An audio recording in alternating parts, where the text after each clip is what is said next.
Good morning. I would like to call to order the Pasco County Board of County Commission 10 o'clock a.m. meeting of April 23rd, 2024. At this time, please silence all electronic devices and mute your microphones. Prior to proceeding, join us to take a moment of silence for Commissioner Gary Bradford, who has recently passed.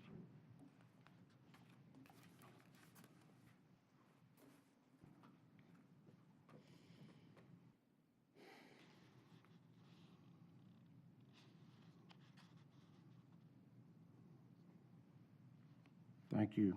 Commissioner Bradford has served our county with dedication and passion since 2022.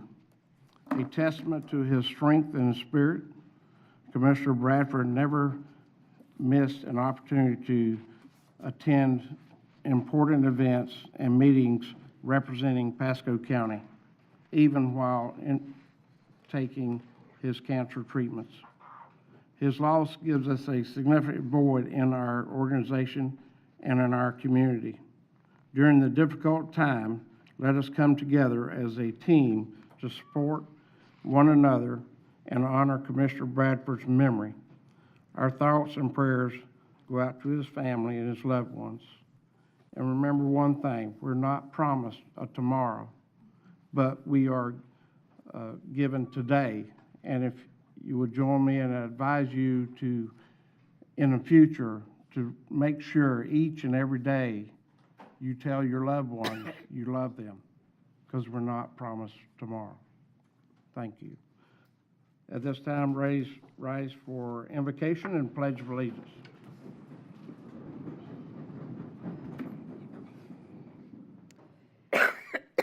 O merciful Creator, your hand is open wide to satisfy the needs of every living creature. Make us thankful for your loving providence, and grant that we, remembering the account that we must one day give, may be faithful stewards of your good gifts. Amen. Amen. I pledge allegiance to the flag of the United States of America and to the republic for which it stands, one nation, under God, indivisible, with liberty and justice for all.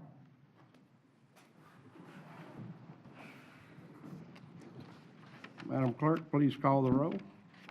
District 2, Commissioner Waitman. Present. District 3, Commissioner Starkey. Here.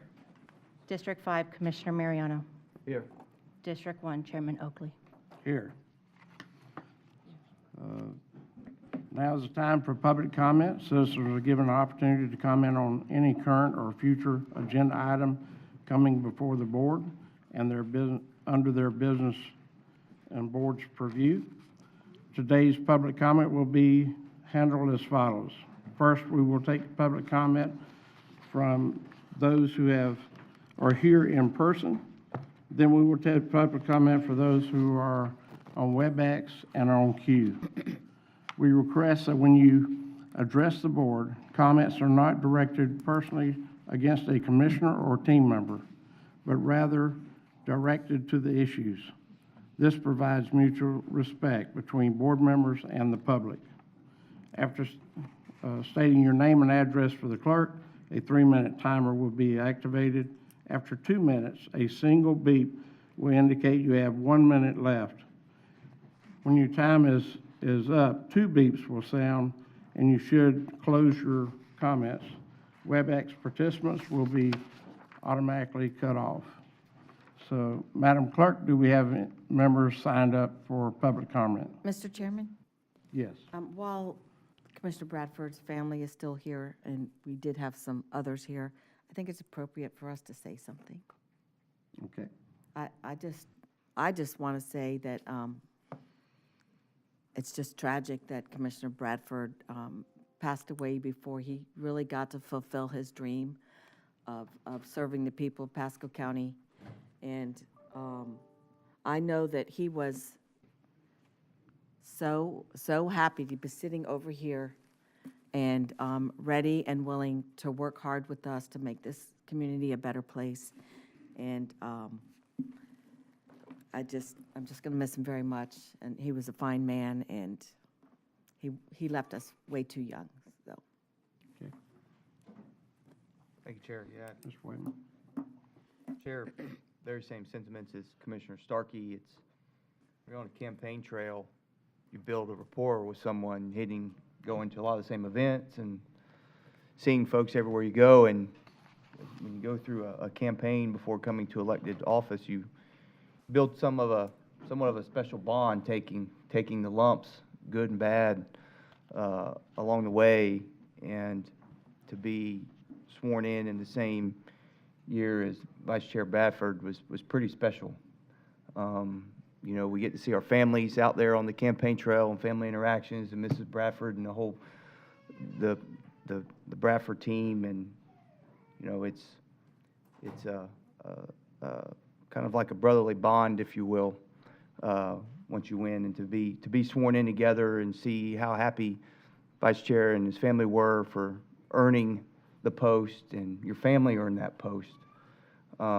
It's pretty special. It's something I'll never forget, and I hope you guys won't either. And looking back through pictures, just quite special. So y'all keep hanging tough. You've hung tough through this whole thing, and anything that we can do as a board and colleagues, please don't hesitate to holler at us. God bless you. Mr. Mariano. Yeah, I'd like to say Gary was a great man. I remember sitting with Mr. and Mrs. Bradford a bit ago when he was thinking about contemplating his run this time, and he just had that passion. He wanted to do it, wanted to serve, and he felt he would do a good job. The joy that he had after winning was phenomenal. Just to see everybody just so happy and so proud that he was going to get to serve the citizens of Pasco, and the way he did it from the get-go.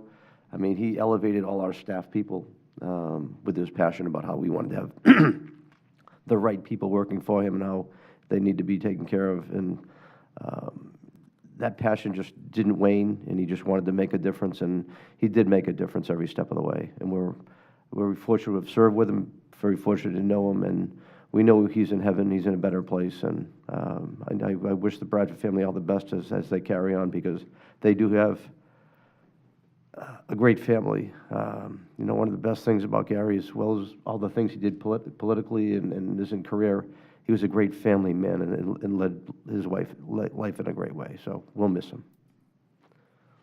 Thank you. Mr. Carballo wants to say something. Carvalho.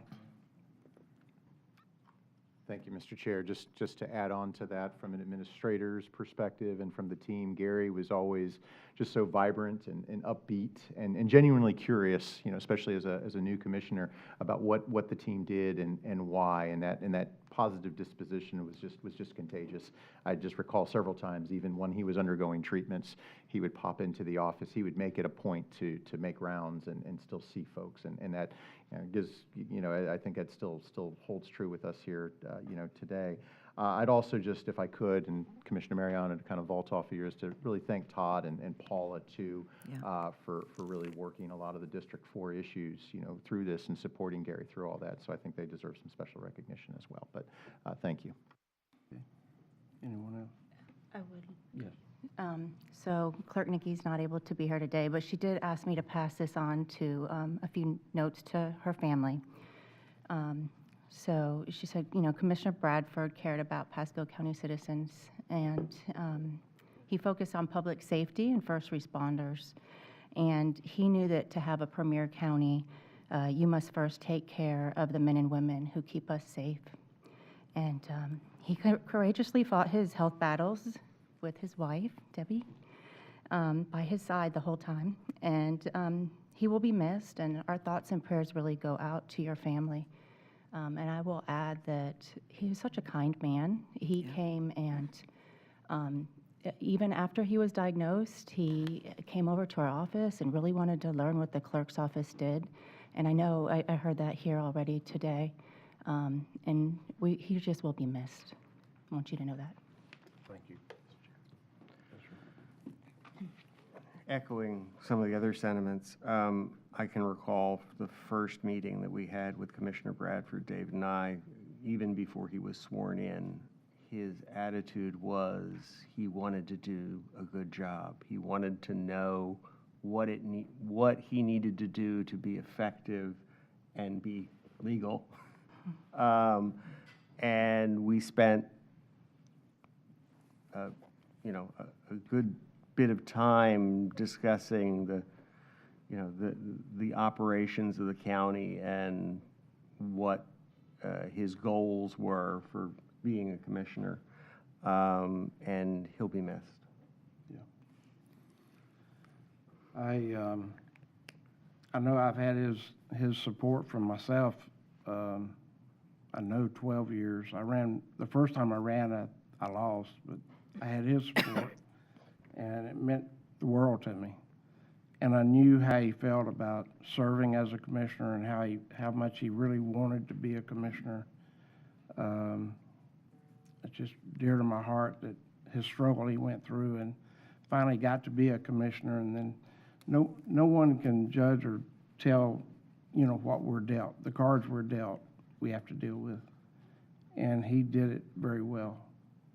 He worked very hard with the struggles he had with taking his treatments and being at meetings, and it hadn't been that long ago, we were in Land Lakes and cut the ribbon on the new fire station there that went in between a couple other stations that did so much, and he just did so much and wanted to do so much for the citizens of Pasco County and public safety, and our firefighters. He really wanted to serve and do all of these things, and again, we're not given a tomorrow, so we've got to remember that every day we need to tell our loved ones that we love them and continue to do that, because there's no promise for tomorrow.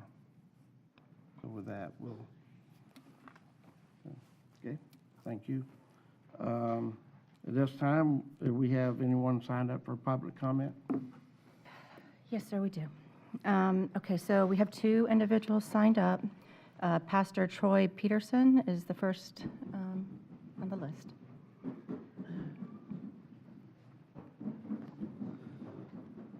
Pastor Troy Peterson, 8114 Leo Kidd Road, Port Richey, Florida.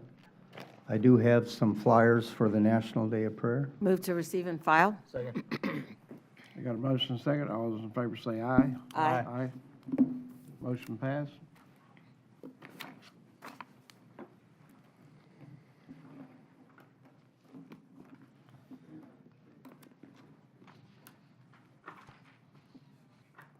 First off, I really appreciate, Mr. Chair, what you just spoke, because we really never know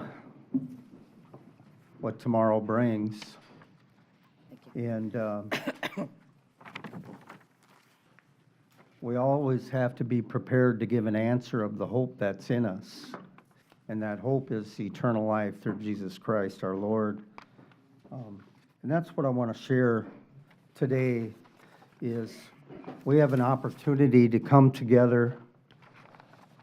Like in the book of Haggai, the high priest Joshua came together with Zerubbabel, the governor of the land, and they seeked God's guidance together. And really, that's what the National Day of Prayer is, not just a one-day thing and it's done. It's continuing to work, the body of Christ, the pastors, the leaders in the area, the governing authorities, to be ready for every good work, to obey our governing authorities, and to work together as a team, one body in Christ. And I've been honored since I've been here in Florida 8 years to be a part of the National Day of Prayer. Last couple of years, leading and handing out the specific prayers that we're going to be praying to the different leaders. And so that will, once again, like every year, be the first Thursday in May. Both right out here on this side of the county, right out here, several congregations will be coming together.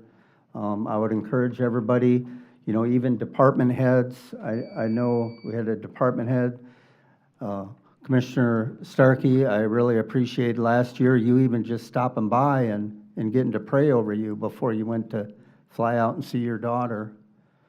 And also, May 4th, we have a huge opportunity. Commissioner Mariano, thank you for coming last year. If you can imagine South Koreans coming to America to pray for revival. Well, that's what's happening. Last year it happened in 41 cities. This year it's happened in 21 cities. It's happening in Pinellas and Hernando County for a whole week, and they will be in Pasco County at Light of the World, May 4th. So if you can stop by, come and go as you please. It'll be from 2 to 5 o'clock. We'll be praying over our government leaders. The South Koreans will be praying for us. And then we'll have a meal in our fellowship hall from 5 to 6. And then we'll have worship from 6 to 9 as well in prayer. Thank you for your time. All right, thank you. And Mr. Chair, they pray with intensity. Okay, the next individual signed up is Craig Pearson.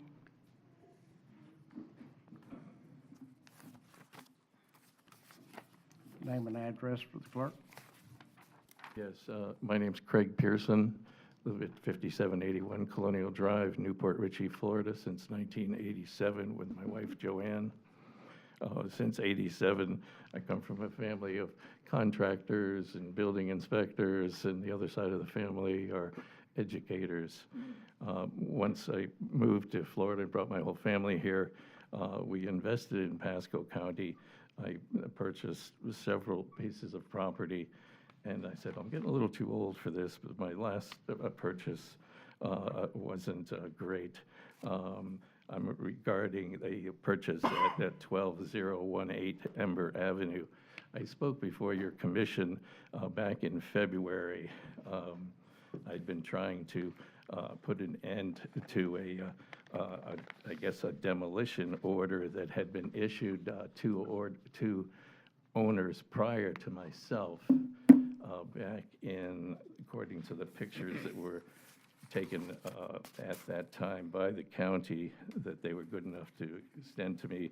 That was on in March of 22, and somehow that got started. When we checked, we got free, excuse me, not free, but we got title insurance. The title insurance said that there were no liens or activities on the property. We checked the manifest, if you will, that the county had, and it showed that there was, in the past, there were problems with debris on the property, but that those had all been settled and closed. They then sold the property to another gentleman who quickly, I guess, sold it to me.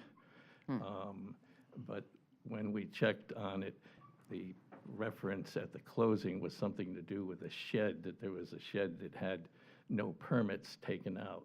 Well, when we looked at the pictures from the county that were taken, there was a slab next to the well with, it had reinforcements and this around it. And then when we purchased the property, we went over there and all those reinforcements were gone. So we assumed that whatever was happening was gone. Unbeknownst to me, I guess parallel to our efforts, we made 31 trips of household debris to the county landfill. I have a picture of the property here, if I may. Did you give us the address of the property? Pardon me? Yes, the address there is 12018.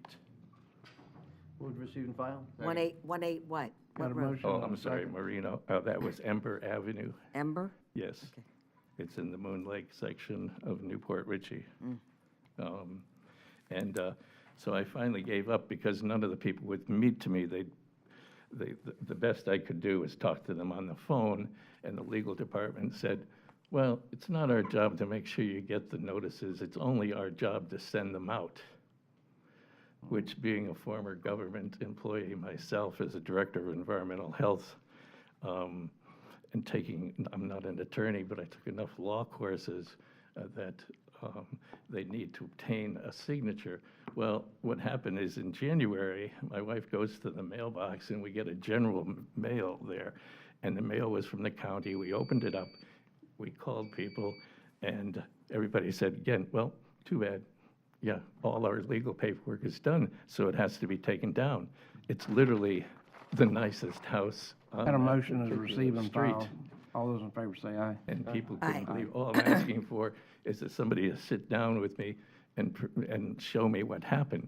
Later on, I said, all right, forget it, I'll hire my own licensed company. We hired the company. I said, ask him if we have to get it down, something different than the permit allows you, the 6 months for me to clear all the items out of the property. And they Thank you. said, no, Your time's it's a up. 6-month permit. Yes, sir. Your time's up. So if I can have your permission, at least meet with someone. That's Commissioner Bradford's district, or Yes, Yeah. yeah, Commissioner Bradford. Mr. Chairman. Maybe Mr. Yes, sir. Mazur could look? If I may, this was an item that was slated for, a demolition order was issued before this gentleman purchased the property. My office has spent several hours over the phone on this issue. As I understand the building official has, the structure that is slated for demolition was built with no permits or Oh. expanded with no permits. At this point, the gentleman has two options. Either we're going to take it down, or he can take it down and save the costs of that. I realized that, but we had a permit to take it down. That's how I found out it was missing, because I called him, I said, no, I'm tired of fighting. Let's just set a date. We set a date for the 12th of May to take the structures down. I called the electric company to have the power turned off, and she goes, oh, well, the power's already off. And I said, how can it be off? I own the property. I got a bill from you right here. She says, well, we can't tell you who did that. I said, okay. I said, take a guess. So I finally found out it was the county. So my nephew went over, and he said, you were right, Uncle. He said, there's nothing here. They took down everything. They even wrecked all the fences, took the fences away, so that now some of the people that live, unfortunately, in the woods on that street, I guess, can have a nice park for themselves to hang out in. And also, why, and here's the real irony, is that our permit was nailed, my permit was nailed to the tree to take it down. Okay, your time's I didn't up, hire sir. any company to take it down, but I was in my time frame. Sir, if you would, when you go back out, go into my office, ask for Sonia Walling, and I'll get with you in the attorney's office. We'll talk about it further. Well, thank you very Okay. much. I don't mean All to right, take so thank much you. of your time. Yes, Thank sir. you. Have another person signed up? There's no one else signed up. Anyone on WebEx? No, sir. Is anyone in the audience wish to speak that did not get a chance to sign up? If so, come forward. Line up in front of the podium. I see one coming. Okay. Yes, sir. Hello, Name and address for the clerk? I don't have to state my address, it's protected, but I can Okay, state my that's name. fine. Okay. My name is Marlo Jones. I am a community organizer here in Pasco County with Faith in Florida. And today I come here with members of the R-Line family and the Thomas family. The Thomas family and the R-Line family are one of the oldest African-American families on the west side here in Pasco County. Migrated from Georgia in 1925. Been living in the Pine Hill community for over 100 years, and we love this community. About 4 weeks ago, we suffered a tragic death in our family, and not long after that, the trash service Waste Connections came and took the family's dumpster. This dumpster has been with the family for over 55 plus years in the same spot. 55 plus years. They haven't given sufficient reasons why. So we wanted to reach out, wanted to first send my condolences to you all and to Commissioner Bradford's family. This is Commissioner Bradford's district. I've been working with Commissioner Bradford's office on some public safety issues in the Pine Hill area, where we had a young man hit and killed by a car.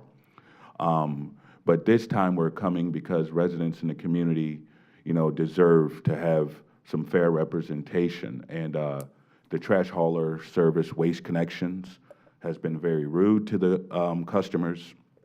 Haven't had any issues for 55 plus years. I mean, the dumpster's older than I am. So we're coming today to talk to the county because this is a county area. The county has control of this area. It is Commissioner Bradford's district. So we just want to come here with the family today to see if there can be some type of resolutions, because I've read the ordinances, I've talked to other trash hauler companies, and there's really no reason for what happened. You still have a minute. Oh, I still have a minute? Wow. So, you know, I'm used to going down to Newport Richey where it's very quick, okay? I think I'll come here more and speak. I'm just kidding, but Well, you're also- welcome here, so. Thank you. I really appreciate it, Commissioner. But I do want to thank, while I have this time, I really want to thank Commissioner Bradford. I've heard everybody speak warm, kind words about him. And I'll say, when the young man was hit and killed, a homeless person who was walking to a shelter, he was hit and killed last April. We reached out to Commissioner Bradford's office. We reached out to the city of Port Richey and Newport Richey, and it was the county who first responded. Todd came down. We walked the streets. We seen how dangerous it was. Yes. There's kids out there. There's a baseball field out there. There's a church out there, the African American Club. And I just want to thank him and his office for showing compassion and caring for the constituents in this community. Thank you. Thank you. Mr. Chairman? Yes, sir. Hey, sir? Sir, You already on? Okay, never mind. Administrator's working on it for you. she's gonna meet with you. Okay. So is anyone else to speak? Seeing no one, they will close the public comment section, and then we'll move to our resolutions, our first resolution. Madam Clerk? Yes, sir. So this is resolution number 24-099 for the National Day of Prayer. So if anyone is here for National Day of Prayer, please come to the podium. I'm assuming Pastor Peterson. All right. A resolution by the Board of County Commissioners of Pasco County, Florida, observing Thursday, May 2nd, 2024 as the National Day of Prayer in Pasco County. Whereas the National Day of Prayer is an event deeply rooted in our country's history, dating back to the First Continental Congress in 1775. In 1952, Congress passed a joint resolution recognizing a National Day of Prayer. In 1988, President Ronald Reagan signed a law setting aside the first Thursday of May as the date on which the National Day of Prayer is officially observed. And whereas the National Day of Prayer unites Americans from all socioeconomic, political, and ethnic backgrounds in prayer for our nation. This diversity was intended by Congress when it designated the National Day of Prayer. Not that every faith and creed would be homogenized, but that all who sought to pray for this nation would be encouraged to do so in any manner deemed appropriate. And whereas, during this important time in our nation's history, we continue to give thanks and pray for the brave members of our armed forces who are defending our freedom and their families. We humbly ask God for their protection, for the recovery of the wounded, and for peace throughout the world, which we all seek. And whereas, on Thursday, May 2nd, 2024, Americans will unite all over the country in prayer for our nation, state, and local communities, giving thanks for the many blessings we have received and asking for protection and blessings upon our nation and our nation's leaders. Now therefore be it resolved by the Board of County Commissioners of Pasco County, Florida, that said board hereby observes Thursday, May 2nd, 2024 as the National Day of Prayer and encourages all citizens to join in observing this day with appropriate programs, ceremonies, and activities. Done and resolved in regular session with a quorum present and voting this 23rd day of April 2024. Move approval. Second. Got a motion and a second. All those in favor say aye. Aye. Motion pass. Yes, sir. I just appreciate the opportunity. Okay. I'm a Mr. combat vet, so I know the importance of prayer. My family praying for me, and that's one of the things we do with the National Day of Prayer. We pray the 7 mountains of influence. We pray for our veterans. We pray for our police departments. We pray for our governing authorities. And I just appreciate the opportunity to be a part of it.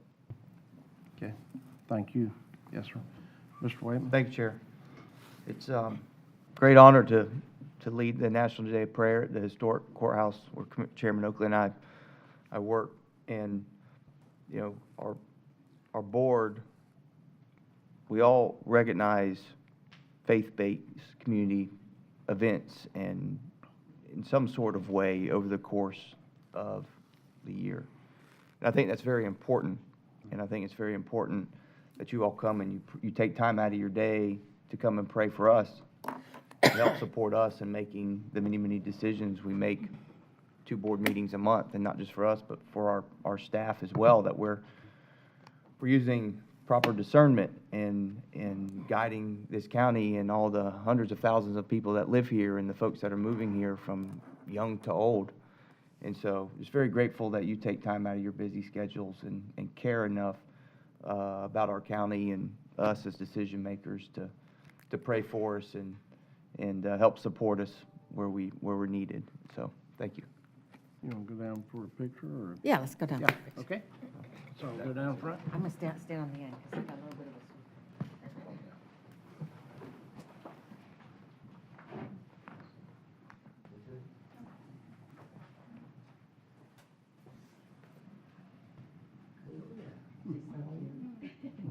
The young lady's name is Abigail. Yes, You go. Do the honors.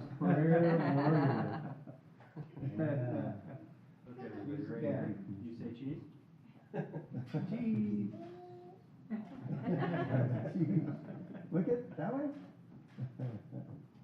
Thank you all. Appreciate it. Thank you. Thank you. Good job, Good work. Thank you. Good evening. I'll be out of, I got a little, I'll be out of town.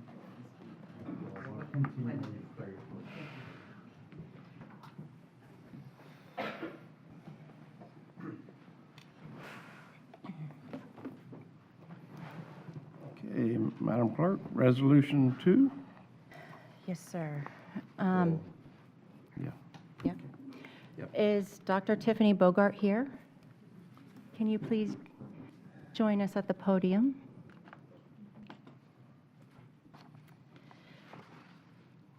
All right, so this is resolution number 24-100, a resolution by the Board of County Commissioners of Pasco County, Florida, recognizing Dr. Tiffany Bogart for receiving the 2024 Florida Animal Protection and Advocacy Association Employee of the Year Award. Wow. Great. Whereas each year, the Florida Animal Protection and Advocacy Association, representing 72 agencies and over 1,400 animal control officers and animal welfare professionals statewide, recognizes outstanding individuals in the field of animal control and services that have distinguished themselves as leaders in their profession and shown outstanding achievement in their organizations and communities. And whereas the Florida Animal Protection and Advocacy Association has selected Dr. Tiffany Bogart, Pasco County Animal Services Shelter Veterinarian, as their 2024 Employee of the Year Award recipient for her outstanding achievements and strong commitment to service excellence to the citizens and pets of Pasco County. And whereas Dr. Bogart has excelled as the shelter veterinarian for Pasco County Animal Services, exemplifying innovation and process improvement, leading her team to accomplishing over 6,000 surgeries and 150,000 medical treatments in 2023, while also hosting 2 public low-cost vaccine clinics each week. And whereas Dr. Bogart went above and beyond her duties with the Pasco County Animal Services by assisting in a cruelty case involving neglected skunks, Dr. Bogart was able to provide full medical exams on all animals and assist the prosecuting attorney's office with the case to ensure no further animals were at risk of being harmed.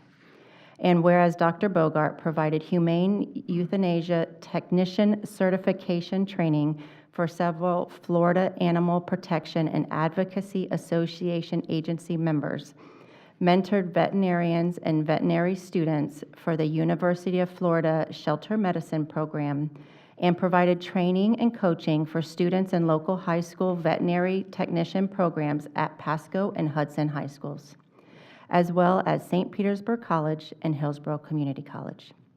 Now therefore be it resolved by the Board of County Commissioners of Pasco County, Florida, that said board hereby commends Dr. Tiffany Bogart for her achievements and selection as the 2024 Florida Animal Control Association Employee of the Year, done and resolved in regular session with a quorum present and voting this 23rd day of April 2024.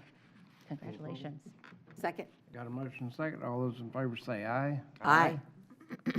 Dr. Bogart, welcome. Thank you, Commissioners, for recognizing my award. I'm like Congratulations. very, very proud.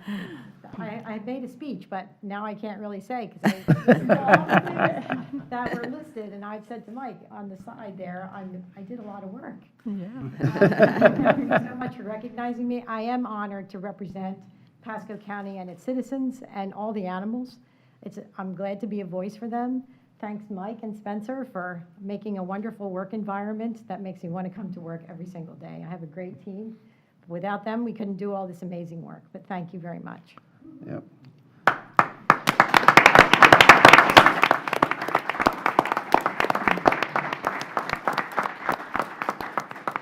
Congratulations. Mike, you want to say some words about? Yes, I do. She's an amazing individual. Her career, I can't even imagine how many animals she has sterilized in her time. She does it sometimes on the weekends. We have what we call pop-up clinics for TNBR cats and stuff, and she works with the people that do that as well. But I just want you to know how blessed I feel to have both of our veterinarians receive this award from the agency. And then also we had one of our employees take the Pasco County, Employee of the Year award this year. So it's been a great year for us starting out, and we hope to continue that. But Dr. Bogart has just done some amazing work, and she comes in every day ready to go, bright and early, and she's on it. So we are so thankful for her and for what she does for us. Thank you. That is great. We certainly congratulate you on your achievement and continue the good work through the county. So, I mean, it's great things are happening. Have you got team members here with you? We do. Bring them up. We'll all come down and have a picture. So. Hey, Mr. Chairman? Yes. Before we get on, Mike, I just want to say, since you came to the county commission as the director, you've done such an amazing job surrounding yourself with great people, providing such a great environment. It's led to all these great servants. Dr. Bogarts, thank you for all your great service and your team as well, because that's the type of leadership we need to get things done, and what you guys are doing is absolutely phenomenal. So thank you all. Thank you.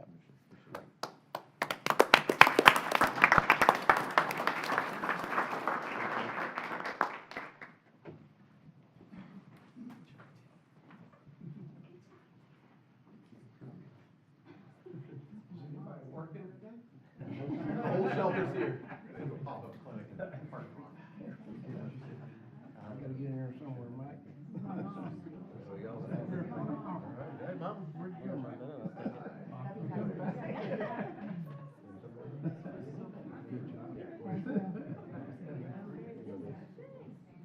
Okay, everybody, the phone first, please.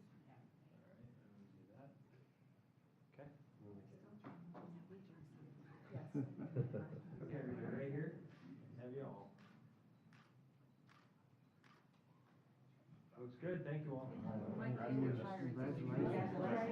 Congratulations to you. You trained her well.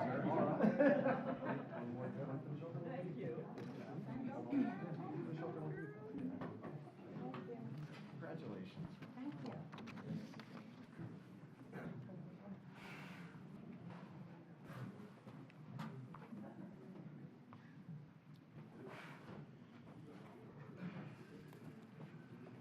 Okay, that concludes the resolutions. We will move on to our next item, which is Our consent agenda. Where's that? And on the consent agenda, I have one item pulled to revise is C8. Are there any other items the board wishes to pull at this time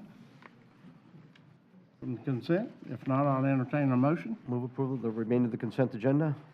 Second. Got a motion and a second. All those in favor say aye. Aye. Aye. Motion passed 4-0. All right. C8. Good morning, Welcome. Board. Andrew Baxter, Facilities Management Director. C8 mentioned in the original documentation and the budget amendment a software system that we use, which is actually confidential. And so that has been removed, redacted, and with that, we seek approval. Move approval? Second. Got a motion and a second. All those in favor say aye. Aye. Motion passed 4-0. All right, thank you. That concludes the consent agenda. We will move on to regular item. Mr. Chair, Mr. Cronin is here for our He's here for 36. We had a 36? time certain, but he's Okay. ready to speak. We'll move forward with regular item 36. There he is. All right, good morning. Thank you for Good seeing morning. me early this morning. And first of all, let me say our condolences from the Pasco EDC for the entire Gary Bradford family, each of you and each of our citizens, too. It's a sad day for us, especially as I sit here and see the flowers in his remembrance. He was such a stalwart for positive growth in our community. We're saddened to see him go. It is my honor to present to you our second quarter update for the Pasco EDC's results for our Memorandum of Understanding and our Penny for Pasco agreement with the county's Board of County Commissioners. In your packets, and I made sure, I think you all have this, the metrics that go behind this, but I do have an abbreviated PowerPoint so that we can get those fairly quickly, and then if you have questions about the metrics, we can go into details. But always like to start with business recruitment. I think people like that as the good news department because that means people chose us. They intentionally moved here. We celebrated not too long ago Global Electronics Testing Services, which is on your cover slide, with their second expansion in Pasco County. But also since then, we've had a total of 3 more wins, totaling 4 out of our goal for 12 for the year. So things are moving forward fairly quickly. And if you look at the mix, well, first of all, let me say we're almost at our capital investment goal of $250 million. We're at $238 million right now. And just over halfway on the job creation, 765 new jobs to Pasco County. But if you look at the mix of what we've got coming in, I think that's really telling because years ago, we would not have these types of companies looking at Pasco. Right now, the majority of our projects are in the advanced manufacturing, but look quickly at the life sciences as quickly as a second coming up behind them with over 20% of the activity, and then followed by high tech. Who would have thought that Pasco is leading in high tech, in life sciences, but especially the fact that these are all jobs that will multiply. Each one of these types of industries create other jobs in our environment too. So these are good jobs for our people. 125 projects right now and 117 leads. You guys know that always makes me nervous that when we have more projects than leads that we got to focus on our pipeline. But 125 projects, again, that's about 4 times what we had last year at this time. Yeah. We're busy. As far as retention and expansion, and this is where we work with our existing business, and we still spend about 80% of our time on existing business and helping them grow. We feel that's the best advertisement we can do for our economy is to show how well we take care of our existing economy. Company visits, we're out knocking on doors, working with the companies, seeing their facilities, understanding what their needs are so they can grow, looking under the hood.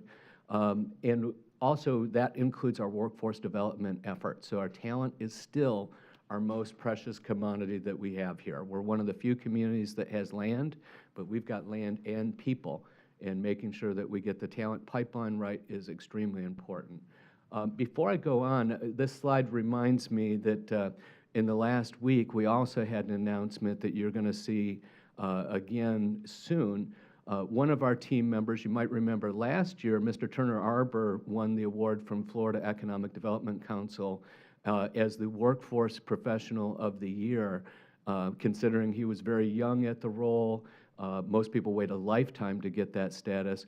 Well, this week, I'm happy to report that one of our youngest in the position, Miss Sarah Alway, was awarded the Daniel Webster Scholarship and recognized as the Young Innovator of the Year, and that's one of only 3 individual awards that the Florida Economic Development Council gives each year. So we're thrilled to have back-to-back representation from Pasco County from our team, and especially because it's our future generation. It's the ones that are coming. We're leaving you in much better hands in the future. Someday I'll retire, I guess. Media coverage, we continue to get great coverage and earned media value. And again, this is people telling our story, not us just telling our story. Over 1.5 million the last quarter. And then the top landing pages of where they're hitting for us on our website. Of course, they're still coming through the homepage, but they're looking at the news like Gary Plastic. They're looking at Smart Start. They're looking at those announcements. And where are they looking from? Well, California, New York, Georgia, Virginia, and Illinois. Out of those 5 top locations they're looking at us, you might notice that 3 of those are very high tax states. And that's indicative of the great environment we have here of people that are looking to continue to move to Florida because of our low tax environment. Still have good following on each of our social media platforms. Almost 12,000 followers, and again, a lot of that is our small startup community, our entrepreneurship programs. They use social media like we use email sometimes. So we're getting a lot of traction with that, and it's really important also for our community to know what we're doing and what resources are available for us. Getting out on the road, we had 18 industry and trade events that we attended this last quarter, busy time of the year. 5 conferences and seminars, and then presented to 8 business groups and local groups here, and that's everything from Rotary to FEDC and anyone in the local region. So getting the word out, making sure that people know what we have to offer here, marketing Pasco as a great place to do business. And investors, still hovering right around 88. And our goal, though, for fundraising for the private sector, we're almost there. So our goal is 557. We're at 404,000 as of halfway through the year. And usually the second half of our year is when we've got more events like NetFest and the annual awards and things like that that help out. Speaking of which, we've got some new investors, Relevant, which is a company that works with relocations for companies that are moving here. Also Hancock Whitney, I think a lot of you all know them. And then Clifton Larson Allen, which is one of the largest CPA firms in the United States, has taken an active interest in what we're doing here so that they can actually help some of these large companies that are moving here. Upcoming events, Pasco 50 coming up, and that is June 13th. I don't have my reading glasses with me, guys, sorry. And that's where we bring in the HR professionals and the leadership of companies from around the county to understand what their challenges and obstacles are. Also, the industrial update coming up on July 17th, it looks like, or is that 14th? 17th. 17th, thank you. 17th. And then, and that's at the Hilton Garden Inn. That is what used to be almost a sold-out event pretty regularly. And that's really for a lot of the brokers and people in the community that don't always get up to Pasco. And sometimes we've got to educate our region of what's going on up here, because each time they come up, they say, wow, I had no idea. And then annual awards I mentioned will be at the IPAC again, and that'll be the Thursday following Labor Day at the PHSC Institutional Performing Arts Center. Also, this was sent to you all prior, I think, to the NetFest activity. We had half of NetFest a couple of weeks ago with the rain and storms that came through. The first half of the day, the shooting event has been postponed to May 3rd. There's still opportunities for you all to come out. and shoot, and the lunch is included. But we did still have a couple hundred people that came for the evening event, which is pure networking, and that's a great way for people to get to know you guys and get to know other leaders in our community. Segue right into the penny for Pasco, unless anybody has any questions on the MOU part. Are you okay with that, Chairman? Yep. Okay. Ready sites. Again, these are the sites that, thanks to the penny for Pasco, we were able to assess and evaluate.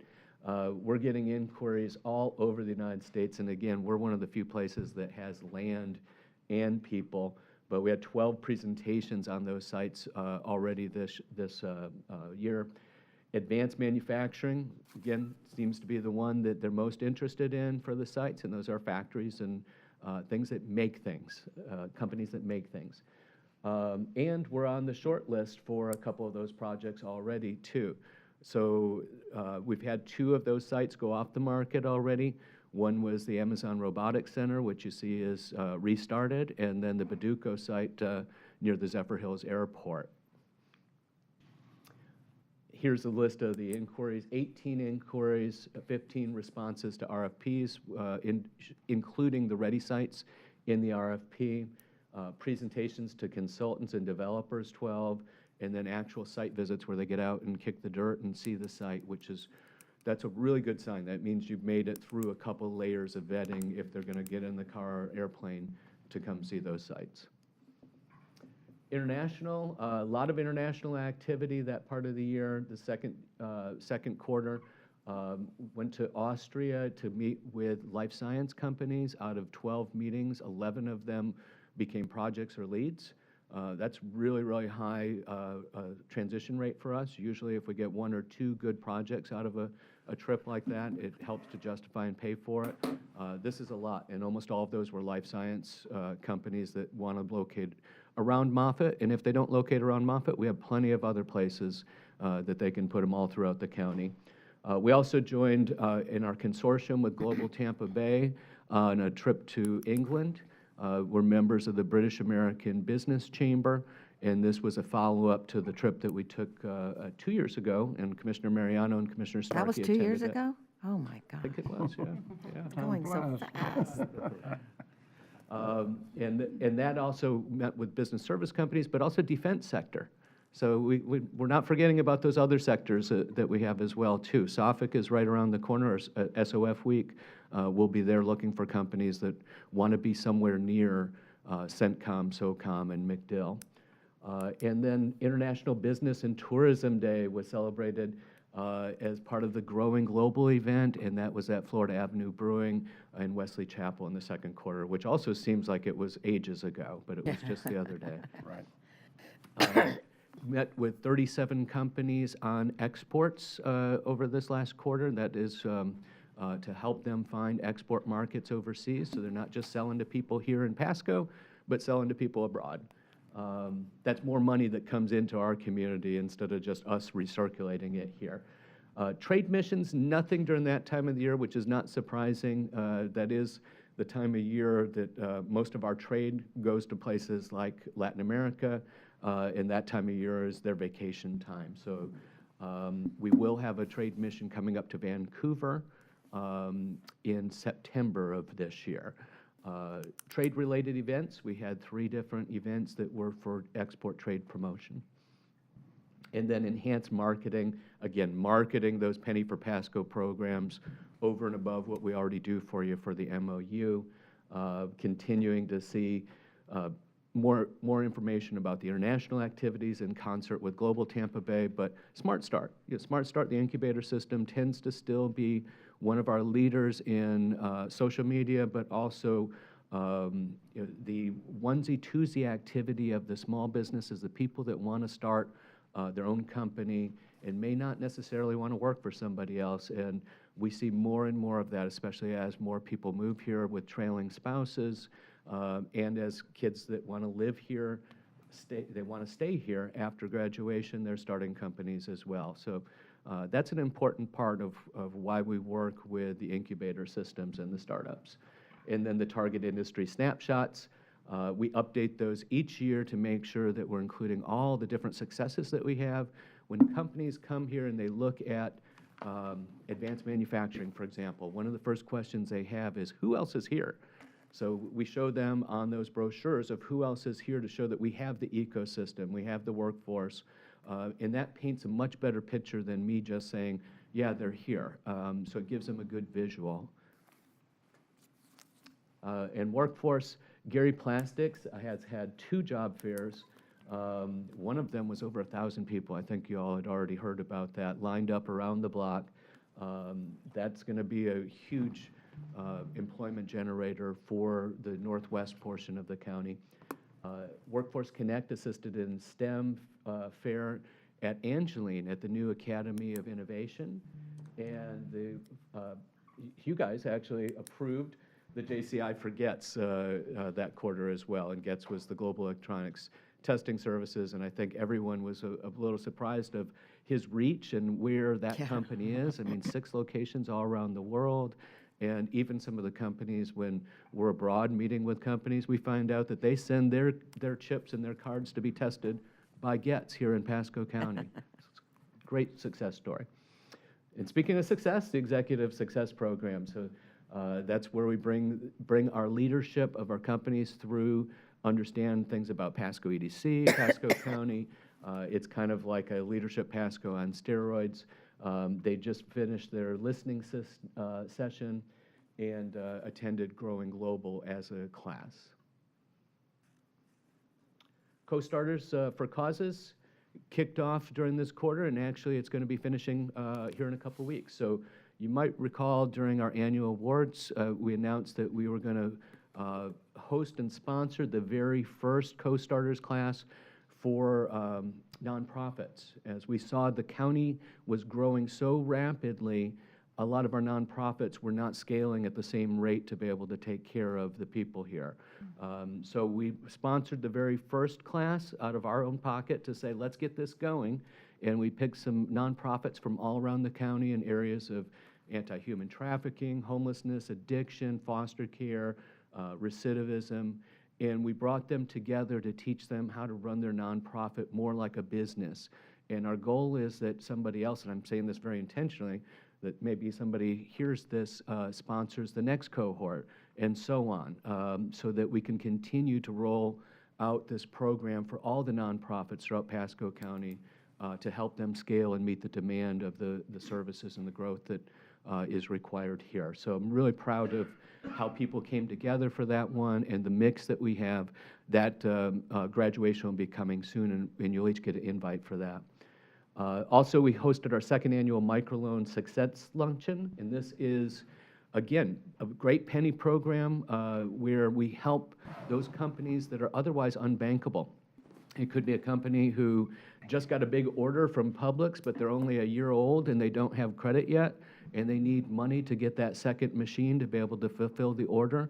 Or it could be someone that has had a past track record that doesn't demonstrate how well they could actually do in the future. So these are high-risk loans, but they're also very low default because these companies are very loyal, that somebody has given them a chance. And we like to bring those to potential investors so that the banks, and lots of times through their CRA funds, invest in that fund to help it to become a revolving fund, and that way the onus isn't just on the penny dollars. And to date, we have over $3 million out on the streets. Right now, that equates to over $5 million in activity that was generated out of that. So that is one of my favorite programs that probably doesn't get a lot of attention. Mr. Chairman? Yes, sir. Just to touch on that, because as you highlighted, several months back, we were working with Point Distillery, and they needed to put the second line in place to get it running, to have a chance to get the Rolling Stones in their Hurricane Rum brand. That has led to their success of getting it, put the bottles out, have been shipping out like crazy all over the world. Great success. And what it's done for them is kind of like a starting for them, because now so many other groups now come to them saying, well, we see you doing it for them on this high end. We want to see what you can do for us. So that's opened up many, many doors for them. They're looking to expand across the board in this county as well. So that's a classic thing of a small company having an opportunity, and we helped them take that step, and it's been paying off big time for them. Right.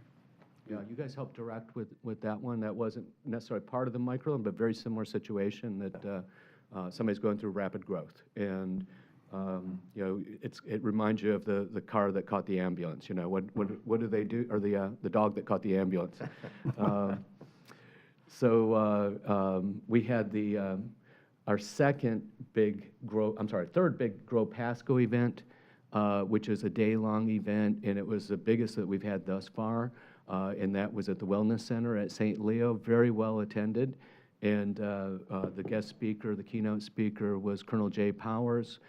He was head of the 5th Special Forces, and you all might remember the 12 Strong movie with Oh, yeah. Yeah, so he was the colonel over all of that Special Forces group, but he's also the COO of Tampa Bay Wave. So he totally gets what we do and understands what we do from an entrepreneurship aspect, and they're great partners in the region for us. 90 events seems like a lot for Smart Start, but they're out there almost every week. They've got something going on. 586 event participants. 55 incubator members we have now between the 3 locations. I think that's the most we've ever had. And 2 microloans totaling $40,000 were issued during that quarter, and 193 one-on-one counseling sessions with those individual companies. So that's the team. It's not me that does it. I'm really happy for everything that they continue to do. And as I mentioned earlier, we'll definitely have one of them back to brag about her and the recent award that we got from the Florida Economic Development Council. But with that, I'll stop and see if you all have any questions. Yes, I have, I just want to thank you again for a great report. It's always so exciting. I'm hopeful that one of the pitches that we gave, that I worked on, comes through. I've heard there's been a little movement, but I'll leave that silent for now. I did want to tell you, and my staff has reached out to him. I had a meeting the other night, and I'll tell the commissioners about it in a little bit. But one of the gentlemen who participated, he's from Starkey Ranch. He sits on the CDD board. And I've asked him to call me because we've reached out to him. He's in the tech industry, and he holds twice a year a big tech symposium, similar to that Cineverse, or what is the one that? Synapse? Yeah. Yeah. But he does his own, and he wants to do it in Pasco County, but there is no place large enough. So he goes down to Tampa. Now, when I saw that picture of St. Leo, and I went to that for a little bit. What was that event that was there? Grow Pasco. Yeah, Grow Pasco. Would they let this gentleman use that space? Because I think that might fit. Oh, yeah, I no, mean- that is a space for the community. They've got catering service and things like that. The Boy Scouts are going to be using it for upcoming event for the sheriff, that getting an award from the Scouts, and I think their capacity is well over 250 or 300 that they can do there. I think the breakout sessions and the ability to host in classrooms or in the rooms around there lend really well to those type of tech events where you've got more than one stage out there. But this isn't the first time we've heard about events and not having a place. Yeah. You know, And he brings companies in from all over the place, and they go to Tampa because there's no place here. So that is a problem for us. As soon as I've emailed him to call me. I did not get his phone number, but I'd like to connect him with you, and Oh, please do. and certainly with David Engel and our team, and see what his needs are. And I'm hearing this more and more, so I think we have to start talking about figuring out a way to have a centrally located event space large enough for us to have our own kind of convention center opportunity. And our TDC, our DMO gentleman back there is saying, yeah, he wants that too, right? I was just So- going to suggest that this events definitely fall into the tourism department's area, but it's something that we all see as a big But it's asset. business too. Yep, you betcha. Business too. Big so- asset, and then it'd be nice to have somewhere to graduate our kids from as well, too. Yeah, and this year, the Cinderella Ball, which is the big fundraiser for the Pasco Education Foundation, we were in Tampa. We were at the JCC, you know, in South Tampa, so we need something. But I was wanting to act on this guy's problem, so we'll get together. Sounds good. Thank you for everything. Thank you for a good report. Oh, I think he called me. I was glad to see those results at the front. You get that pipeline full, and seeing the results really makes a difference here in the county, so. And you've noticed too that more and more businesses are coming to Pasco County, and we're not just a residential county anymore, but we're actually probably getting in twice as many businesses as our residential projects, so. It's really been good for Pasco County, and will be good for our citizens, help keep our taxes lower. That's exactly right. That's right. They take care of the bigger onus on the tax base, and I think we're almost at a point now, because of the growth and because of what we've got coming in, we can be picky about what types of jobs and what types of companies that are coming in here, and really make sure it dovetails with our comp plan and the strategy that David Engel and his shop is working on for economic development, too. Yeah. Mr. Mariano? Thank you, Mr. Chairman. Bill, it's always great to hear from you, because you always give us great news of how great we're doing, but your leadership of your team has been phenomenal. Recently, we heard some stats where we're like third in residential growth, but we're number one commercially. Yeah. And I think it's a huge tribute to what you've done and the opportunities here. I love the line that you used about we have land and people. They showed a picture. And I don't know how you carry that even further, but that is just like such a great combination to work with. Well, I'd love for everybody to take that sound bite home with them, because you all, I'm the hired help. You know, if you guys on the street say the same thing, it means so much more. But you're right. We're one of the only places that has land and people. In most of Florida, if you've got people, you don't have land. And if you've got land, you don't have people. We're sitting in a really good situation right now. And it's not just people. We got great people. Yes, we do. And you're making the most of it, and we appreciate it. Thank you. Thank you, Commissioner. Okay. All right. Thank you, Bill. Again, well, thank you again for the Yes, sir. opportunity. Thank you. We'll move on to regular item 37.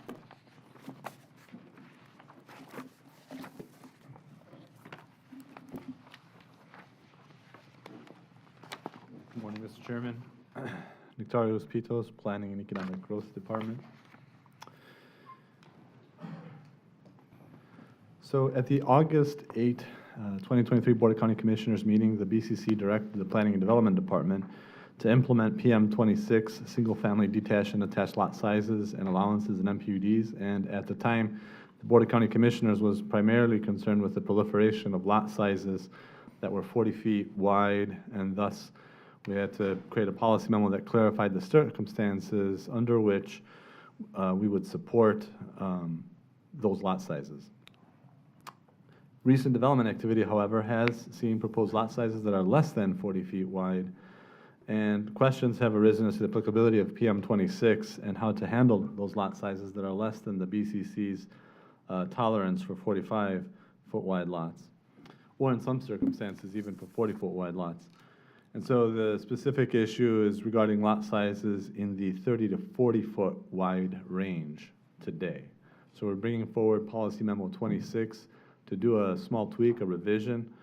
Basically, PM 26 is going to be revised and amended to state that the lots that are essentially 30 to 40 feet wide, or another way to say it is 40 feet wide or less, will be allowed only if they are rear-loaded lots.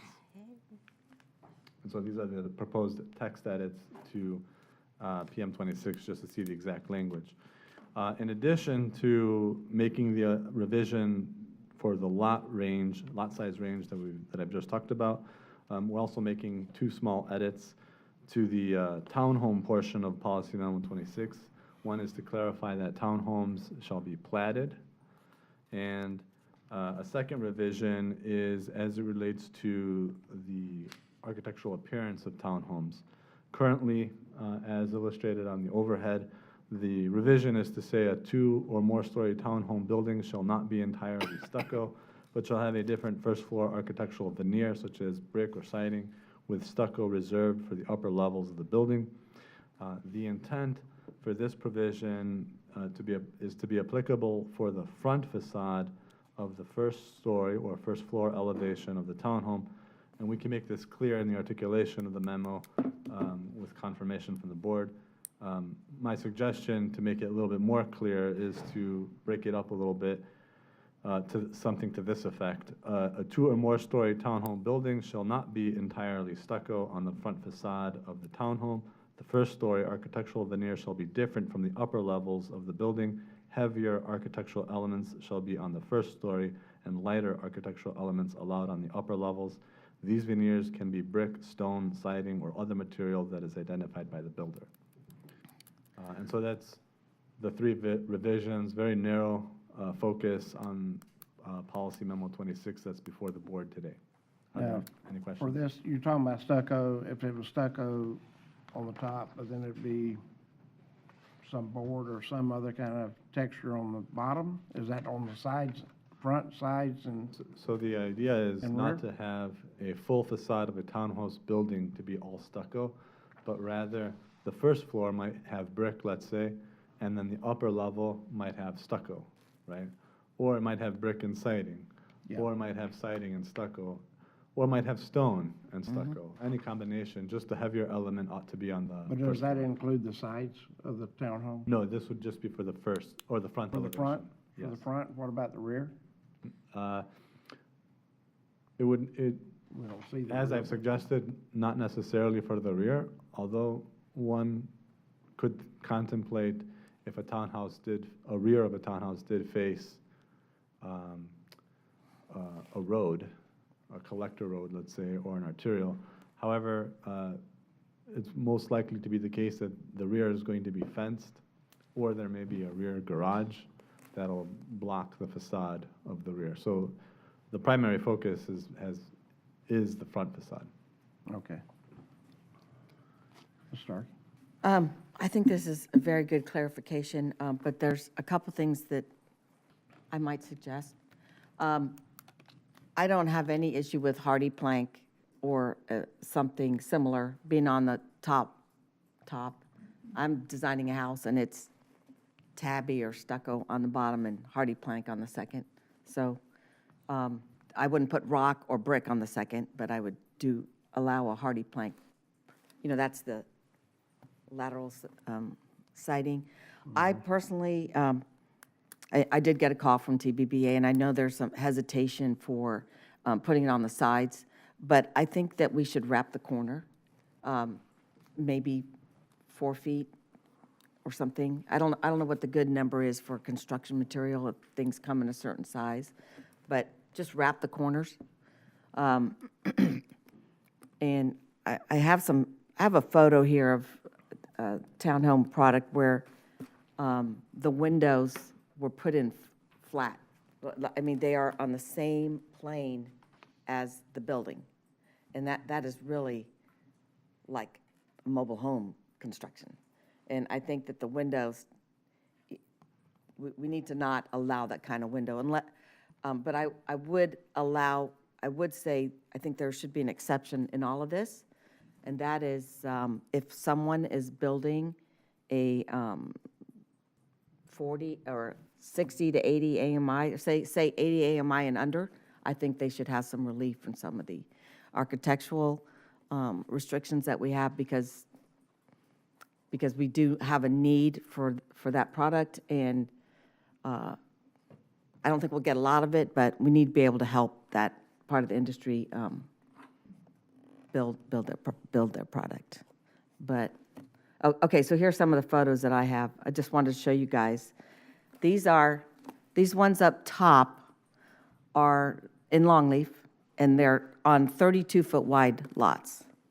So you can build a very cute product, a very attractive product on a smaller lot as long as they're rear loaded. But you see what they did on the sides? The material continues. Now you were talking about townhomes, they don't have to wrap. And I think I'd like to get a picture of what I'm talking about with the windows, but you can see these windows have bandings around them. There's some builders out there who aren't doing that anywhere on their houses, and I feel the windows need to have some kind of banding Otherwise, it's really, really looking cheap. There might be another picture. Are those rear-loaded townhomes? That's what they were? Those are rear-loaded single families. Single families? Okay. Yeah. Now, here's some rear-loaded townhomes in Astoria. And you can see these townhomes wrapped, they did put the treatment on the side. They did, and this is what I'm talking about, where you have stucco on the bottom and siding on the top. And they did turn the corner, so, you know, I don't know if you really want to not have anything on the sides.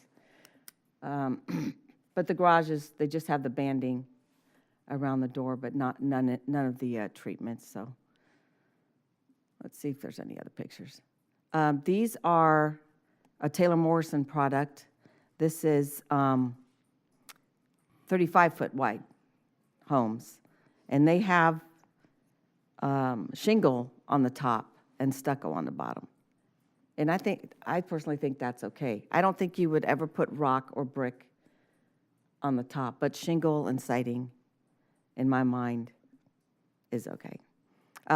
Now, you can see they didn't put it on the side. Well, they did wrap the area by the front door, but they did somewhat band the windows, and there's some relief in, they don't look like they're just flush with the wall. I'm not a builder. I don't know if there's any builders here. But I think we should, at the very least, have some kind of trim around the windows on the side. That's kind of my point. And here's the houses from the back. These are rear-loaded houses. And they don't have any of the treatment in the back, but they did band the windows on the second floor.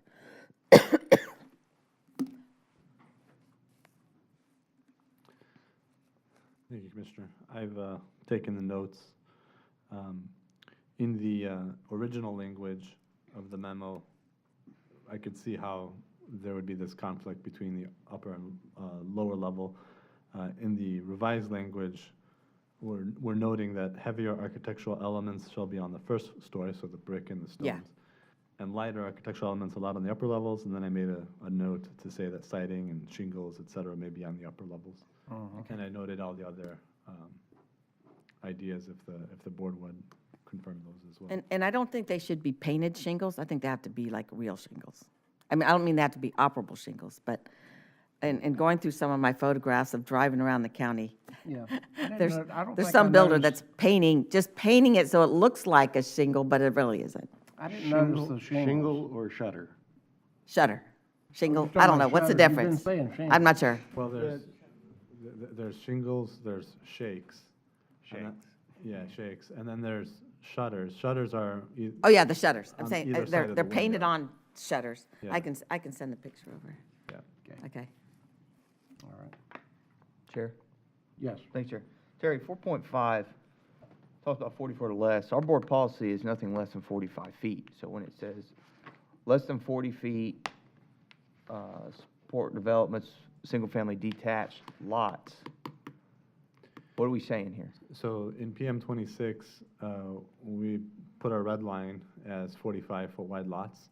Anything less than the 45-foot wide lots needed to have, over a certain threshold, which I believe was 50%, needed to be rear loaded. We also make allowances in PM 26 to allow 40-foot wide lots. For example, in a 55-plus community, you could still do a 40-foot wide lot. Other developments, more recent developments, have proposed less than 40-foot wide lots as rear loaded product. And this was unclear in the PM 26 memo because the focus at the time, back in last summer, was what to do with the proliferation of these 40s. And so we didn't really think about single-family detached lots that were less than 40, because 40 was the hard line that we stopped at last summer. This memo is clarifying that we would be supportive of lot sizes that are less than 40 feet wide if they're only if they're rear loaded. So similar to the picture that Commissioner Starkey just showed in Longleaf, you can get single-family homes, detached homes, on lot sizes that are less than 40 feet wide.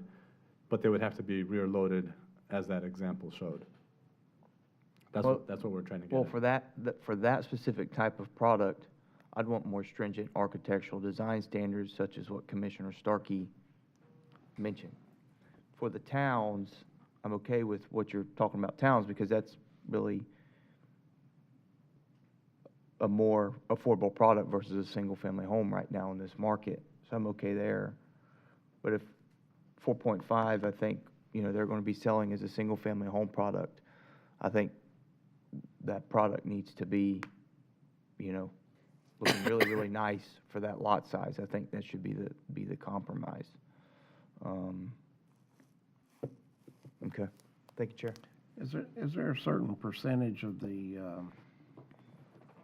rear-loaded units that can be in a project, or can the whole project be those? In the original PM26 discussion, we noted that an entire project could be, say, 40 feet wide lots if it was rear-loaded. So you could do 100% 40-foot wide lots only if they were rear-loaded. Otherwise, you had to do 45 feet, and there was a threshold that we had to Okay. meet. With this revision, you could still do, let's say, all 35-foot wide lots. Again, the only way to do that would be through being rear-loaded. So you could do 100%, but it would all have to be alley-loaded product. Right. Chair. Okay. That leads me to another question, Terry, with this. Sooner or later, That's my window with, issue. with this type of product, I'd like to get with industry stakeholders and we figure out the parking aspect of this. That way we don't continuously have, debates healthy, but we actually set a standard on what townhome project comes in and if parking's sufficient for folks, because more and more folks are living, the number of people living in a townhome is growing. So I'd like to get with the stakeholders and maybe have some conversations and keep evolving this memo to make it the best that it can be, and we get the best product out of folks and livability and, all the assurances that you live here, but you're able to park also, Absolutely. too. But we've started the discussion on the townhome parking question. As you know, parking standards are currently being revised. We're in process, and there are upcoming commissioner briefings on the parking standards. And we can give you a heads up on that ahead of coming to the Board of County Commissioners with those land development code amendments. And we'll try to incorporate the townhome parking updates directly into the land development code with that land development code amendment. And the next subject that I would like us to talk about is rear-loaded townhomes, because I'm not a fan of front-loaded townhomes. And I've showed you many projects that I don't think we're going to be very proud of when they all come up. That was where we had all the concrete in the front. Yeah. Or just all driveway, yeah. Yeah. Let's- Well, depending on how far we go, I think that still needs to be a market-driven decision, whether it's, rear-loaded or the way that they've been built historically. To put a mandate on the type of product, I think we really need to be considerate of that for what the market demands are. I think the market will seemingly shift. We've started to see it as the rear-loaded product drum has been beaten by this board. But I think that's a slippery slope to mandate only, rear-loaded mixture. townhomes. Yeah, I just don't want us to, I'm cautious to go and force it. I think the market will say what people can have and, and what, it goes back to affordability too, so. Well, and that's why I thought it was important to talk about having a lane for affordable, truly affordable, 80% AMI and under, that we don't we don't take out the ability for that market to exist in the county. Mr. Chairman? Yes, sir. So I think we bring up several good points. I'll say as far as to the siding issue, I think, Commissioner Stark, I think you're fine with the sidings going across the side. My house actually is all hardy board siding, all the new stuff, not the old stuff. And I think it looks fine. I think the elevated part, whether it be shingles or that, is fine. I do think it's important to make sure we make these things look good for a long time. Otherwise, you're just creating some slums of the future. And I've driven by, several projects that are really old that just have no designs whatsoever, and they look terrible. Yeah. So it's going to bring down value. If you want to really help folks and help a neighborhood up, the architectural things that we can do, I think, is brilliant, and I don't think it costs that much more money to elevate it. The incentive that we put in place from this year, if it's rear loaded to have a 5-foot wide smaller lot, it's a nice carrot that's out there. So I think it's not pushing, but it's incentivizing what we'd like to see. If you're going to go smaller, then go rear loaded like we're trying to get. And we've seen the market doesn't go unless there's an incentive for it. I think that might be enough incentive for those that want to go Yeah. tighter can go and make it work. So, and whether you do townhomes the same type of way, I think it's critical to go both ways. Okay. Anything else? Have you got direction from us, or Yes. you need? And just to confirm, with regard to some of the discussion points that were made by Commissioner Starkey, we're going to clarify to enable or allow horizontal siding, shakes, and that sort of thing on the second levels or the upper levels. Wrap the corner 4 feet, so just bring it around the corner. Windows should not be on the same plane as the facade of the building and need to be framed or trimmed And that's all the way around. all the way around. And then craft an exception to the architectural restrictions or requirements for the single-family detached houses that are serving the 60 to 80% AMI range for affordable housing. Is that I have a correct? problem with that. You what? I have a problem with that. Oh, really? Yeah. Okay, well, maybe they need something, but Gotta have if some. you put too much, on, they won't be able to build them, but Well, let's do something. we can talk about We it. can revisit. Yeah. We can table that for now, at the board's pleasure, of course, and revisit that perhaps at the affordable Okay, housing. and we could ask that industry. I agree. Yeah, okay. Yeah. Okay. And I think Commissioner Waitman wanted some more stringent architectural standards on rear-loaded single-family. I don't know if what's been. Mr. Waitman. Thank you, Chair. Yeah, so 4.5, if we're going to allow, I mean, these are single-family detached, so these are houses on smaller lots than what we have the rules now, 45 feet. That type of product really, I think, needs to be heavy on the landscape and architectural design standards. I think that's the incentive, if you will, for having us approve potentially a smaller lot size. And then I want to be sure that with the wrapping of the 4 feet and the other points in wrapping of the windows, I think it's important, if that's not when you worked with the stakeholders, if those points weren't discussed with them, I think we need to hear what they have to say before it becomes set in stone. So if those are new to it, I think there's a lot of stakeholder time put in this. So a few more minutes discussing if they were okay with what was offered here or not. I think it's important that they. Sure, I can reach out to the TBBA Okay. and speak Okay. with them. All right. Okay. Anything else? Got some direction? Thank you, Mr. Chairman. Okay, thank you. Move on to R38.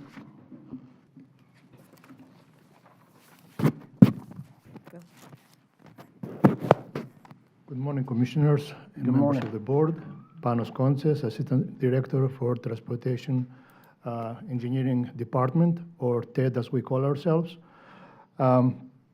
Before I go ahead with my presentation, I would like also to express my condolences for the passing of Commissioner Bradford to you and to his family.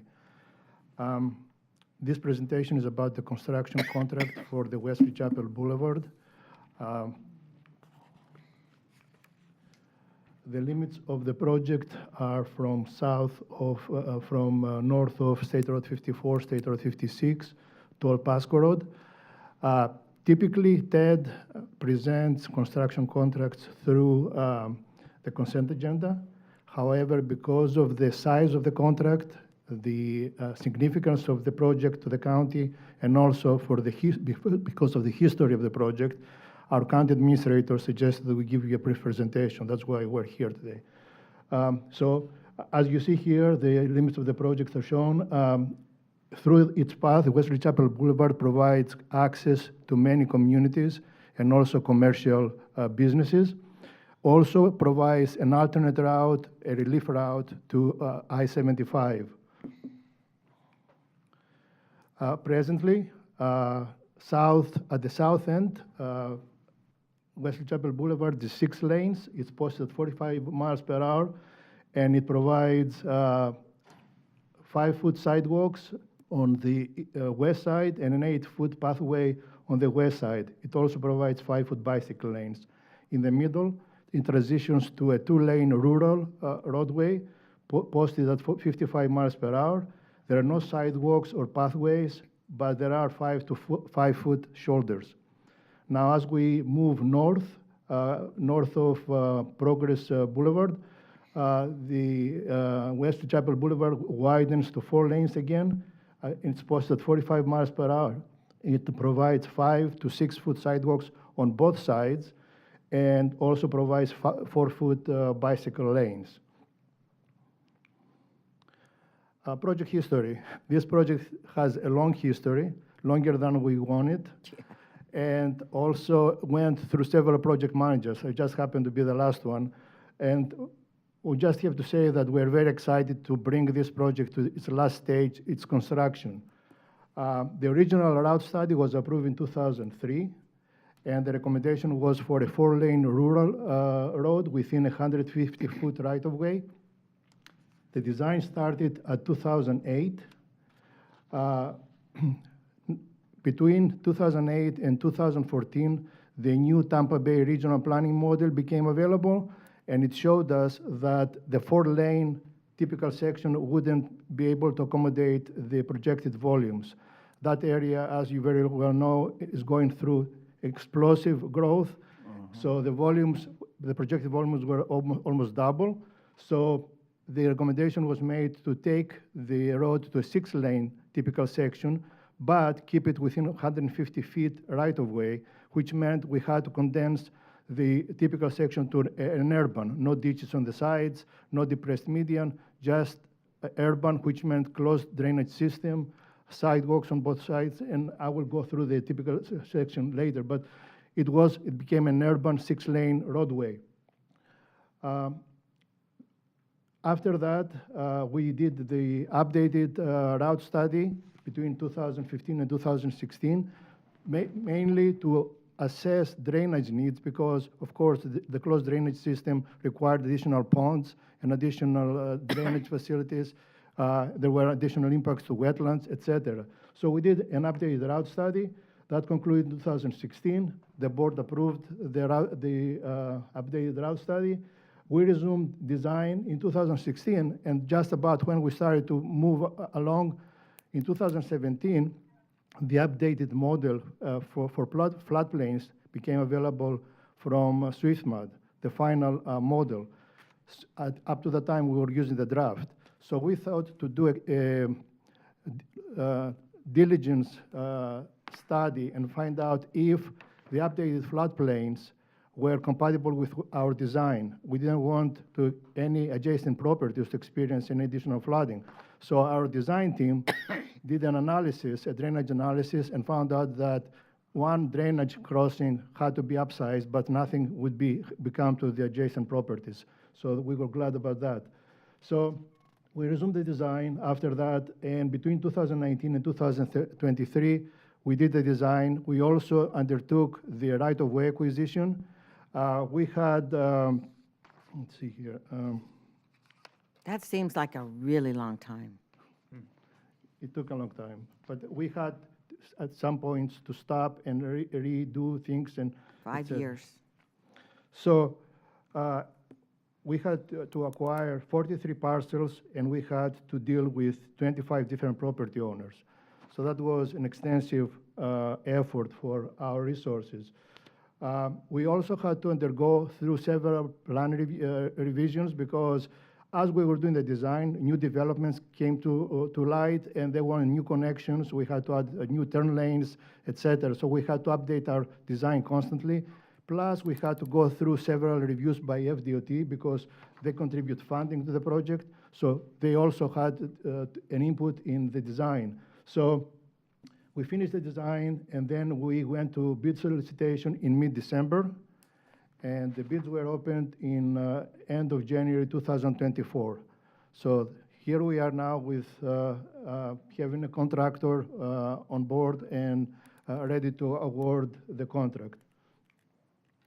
As I said before, the approved by the board typical section for the widening of Wesley Chapel Boulevard is for 6 lanes, 3 northbound lanes, 3 southbound lanes, 5-foot bike lanes on both sides, 5 to 6 feet sidewalk on the west side, and an 8-foot pathway on the east side. This graphic here shows the pathways and sidewalks at the end of the construction. As you can see on the west side, we have a continuous 5 to 6 foot sidewalk.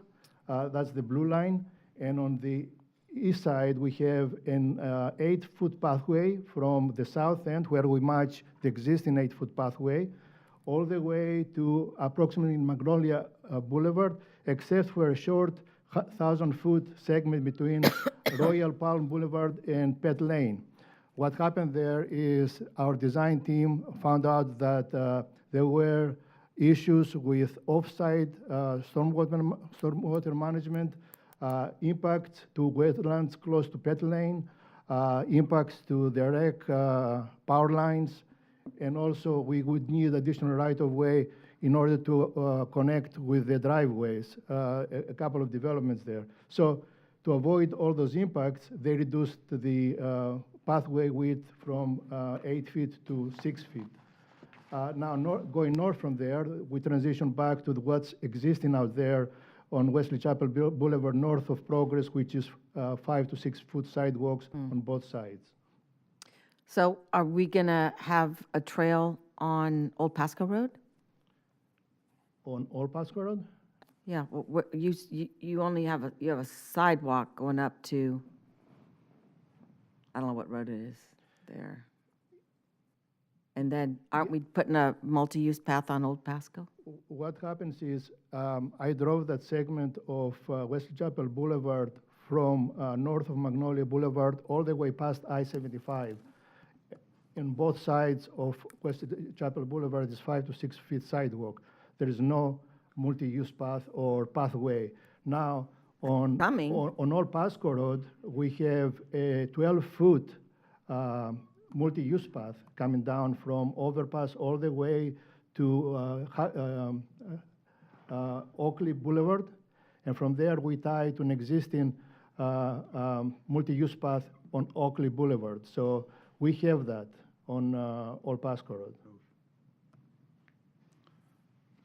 And Oakley Boulevard comes around to Fitchburg, Wesley Chapel? Yes, exactly. But the multi-use path terminates at Wesley Chapel Boulevard.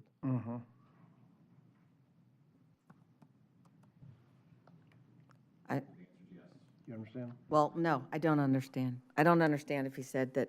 I think I heard him say, and I don't know all the roads, so I don't know where Magnolia is, because nothing here says Magnolia. My understanding is that there is a multi-use path on Old Pasco Road, Yes. but you're not showing it here. Yeah, because the focus Well, of that's this not Old Pasco, traffic is Wesley Chapel Boulevard. That's why So, we but it didn't- turns into Old Pasco as it goes north, right? The road changes name?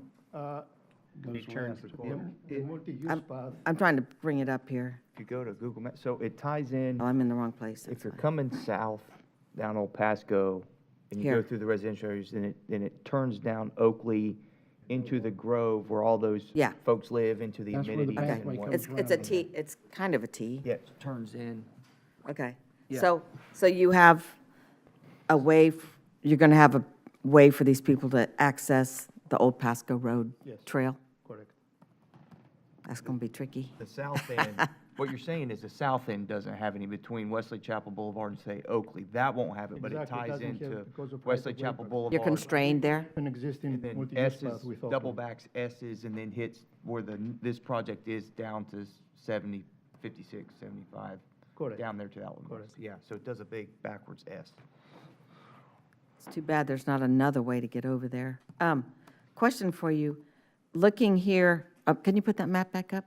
Can you go down to where it says Oaks Boulevard? Okay, Oaks Boulevard is, it's where the LEV is on Wesley Chapel Boulevard. You see that area? Is that part of a wildlife corridor? It looks to me like that is a slough or a wetland continuation from one side to the other. There is a bridge there. It's the Cabbage Swamp, and that's where we're providing a bridge over. So you have a critter crossing underneath?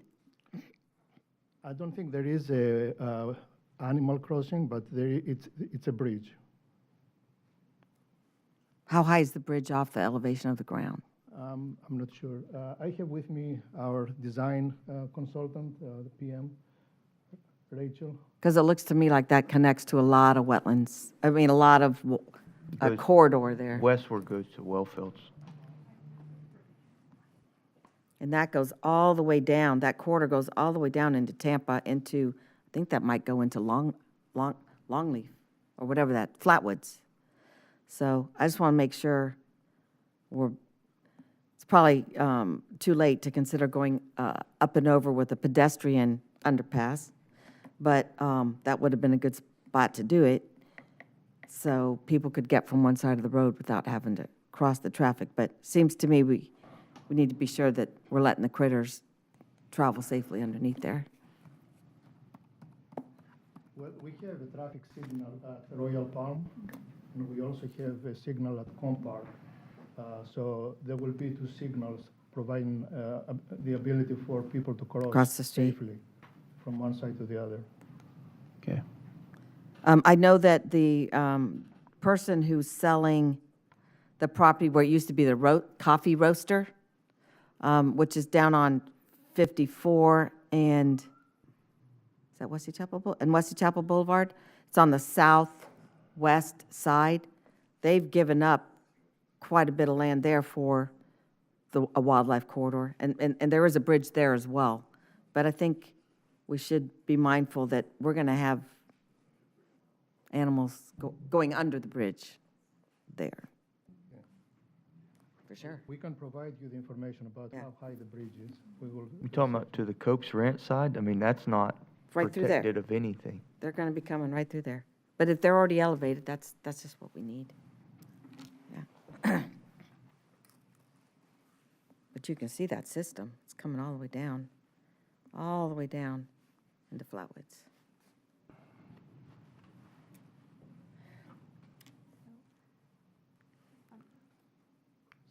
So, in summary, the improvements include 6 travel lanes and 5-foot bike lanes through the entire corridor, 5 to 6 foot sidewalks on the west side through the entire corridor, 6-foot pathway on most of the east side. As I mentioned, between Grand Oaks Boulevard and Pet Lane, we transitioned to 6 feet. And we will provide lighting for the entire corridor on both sides of Wesley Chapel Boulevard. And we have 2 new traffic signals. The one at Stagecoach Village Boulevard, it's currently as a temporary signal. We will change it to a permanent signal with mast arms, and we will provide another new signal at Compark Drive. Wonderful. And I do think that Wesley Chapel Boulevard is one of the roads that is on the landscape, median landscape list. It's going to take a few years. Of course, it's not even being finished, but I think we go Little Road, Collier Parkway, Wesley Chapel. I don't know if that team is here, but I just had a meeting with them. And I do think you'll get median landscaping. I anything. We also provide limited landscaping at the intersection of Overpass and Old Pasco Road as part of the widening of Old Pasco Road. Nice. There's a landscaping there too. Yeah, that's good. Mr. Chairman? Mr. Mariano? So if you would discuss the landscaping, because once this contract's done and signed, you're not going to be able to change it unless you get back with a change order. And I understand sometimes it's tough if they're just going to put grass in there. That's what you're going to get stuck with until you rechange it. Well, the architect that's working on it for the county, they've only gone as far as designing for, I think they're at 30% of Little Road, so they're nowhere near there. But how long is this project going to take? 3 years. 3 years. How many? See, Little. 3. 3? That's, They had a thing here. you know, we could, was it, Branford, you weren't in that meeting, were you? With me? I think it was Jason. No, I'm not sure who was in that meeting. I had a meeting with Public Works and the architect, the landscape architecture firm. It was Jason? Is Jason here? Well, I think we can come back to that. Let's look at what they had proposed in what year and see, maybe it makes sense to time this one. I mean, because It might have been Bruce B. Downs and not this one, but I think we should put it on here. Mr. Chairman? Yes. So if I'm looking at grass in the center. And when we did US 41, I was trying to get them to change it when they were like getting closer and closer, but they said it was too far down the lane to switch back and put the peanut grass in. But the peanut grass doesn't have to be maintained as much. Yeah. So it's I much love the better, peanut grass. the mowing, et cetera. You can put trees in with a lot more ease. So if we're going to do this, I think we should, I mean, if that's all we're going to get is grass, that should get addressed right away. We could even put oak trees like we did on 41, which looks lovely. But anyway, okay, we'll look at the schedule with Jason. We can look at Yeah. amending the contract and adding those items. Okay. And also maybe irrigation too, if we are looking about landscaping, Yes, maybe good irrigation idea. would be also included. Okay. Yes, absolutely.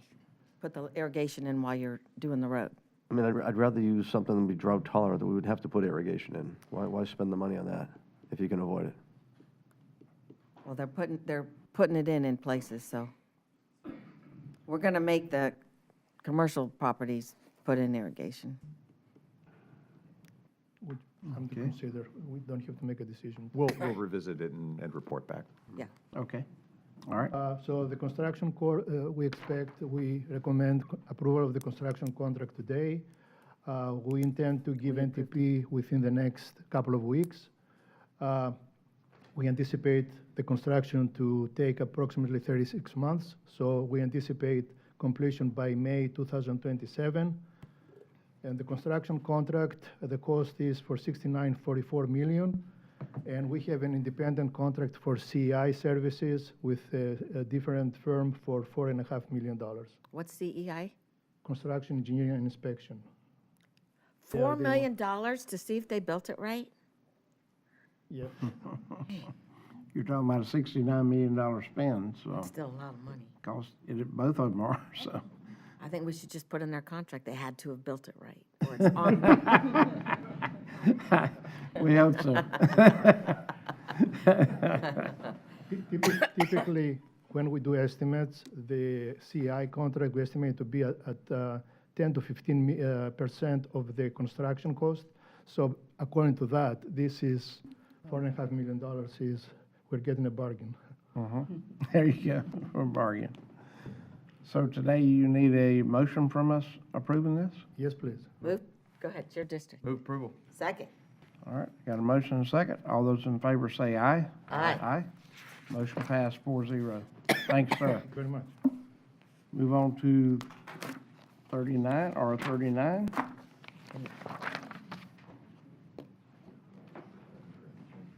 Oh, it's gonna look so much better. And it's so needed, oh my God. Mike's back with us. Good morning, Commissioners. Mike Shoemate, Director of Government Services. R39 is a introduction of an ordinance amendment to the Code of Ordinances, Chapter 14, Section 1427, definitions, 1436, disposition of animals, 14 42, dangerous dogs, Division 2, Animal Services Advisory Committee, Section 1476, vaccination of dogs, cats, and ferrets against rabies, Section 14100, microchip required, Section 14103, impoundment, Section 14106, appeal of revocation, suspension, or denial of a permit, Section 14108, prohibition on the retail sale of dogs, cats, and rabbits, providing for applicability, providing for repealer, providing for severability, providing for inclusion into the code, and providing an effective date. So the definition section that's going to be changed, we had a adoption-based business model still left in our ordinance. We did away with that at the last time the board visited the retail sale of rabbits, and we no longer had any retail pet stores in the county. The one that we had that we grandfathered in, the gentleman passed away, sold his business, or ended his business, and his wife moved back to Canada. So we no longer needed that section. We just need to take that out of the definitions. We're also removing rescue tag. We no longer use rescue tags. The rescue organizations purchase their own tags for the dogs that they take from the county. And we also had retail establishment added to the pet store definition. Seems like there was some folks that wanted to try to bypass that, thinking that they could sell dogs, cats, and rabbits in their businesses. But we want to make sure they understood that pet store meant retail store. And clearly defined harborer. We've used it in the ordinance quite a few times, but we never clearly defined it, and all it really says, a harborer is a person that owns, cares for, provides for animals while they're in their care. The next section is 1436. This said disposal of impounded animals, and we're changing the title to disposition. In other words, we're not disposing of them. We're actually putting them somewhere else or giving them to somebody else, and we want to just clarify that a little bit. But also, we want to talk about the hold times in subparagraph D. Currently, if we find a traceable ID or we know the owner of an abandoned animal, we're bound to a 10-day hold period. We'd like to drop that down to the 6-day hold period, or we go by hours, whether it's 240 hours for the 10 days or 144 for 6 days. Chances are, if we know the owner, we don't have to wait that long to get in contact with them and make arrangements with them to get their animal out of the shelter as quickly as possible. And that's what we want to do, is keep the flow of animals moving in and out of the shelter. And so we can do that. And if we do contact them and they have truly abandoned the animal and not coming back for it, then we can get them to sign it over to us and we can adopt it out. So, Section 1442, dangerous dogs section. Mr. Chairman? Yes, sir. So let me just go back to that, Mike. Okay. If you, let's say you have a person, like we had a few years back, some lady that she had issues health-wise, she couldn't take care of the dog, and we had our limits to hold on to the pet. Do you have the flexibility to hold on to it longer if you know something? Oh, yes. You feel something's going to happen? Yes. Okay. And even in those situations where people have abandoned for some reason, what we call involuntary abandonment sometimes, when people die and there's no next of kin that can make it down soon, we know who the owners are going to be, we contact them, we can hold on to their dogs as long as we know they're coming for them. Okay. Right. So, in situations like that where people work things out with us, we're pretty reasonable with that as well. But I just want to make sure you have the flexibility for those situations. Absolutely, yeah. The dangerous dog section, we do require certain requirements for people that retain dangerous dogs in the county, and we want to add to those. The state law on dangerous dogs does give us that flexibility. We want to include 2 photos so that we can readily identify those animals. We also want to mandate sterilization to prevent breeding of those traits in future animals, or the owners training their dogs with those behaviors.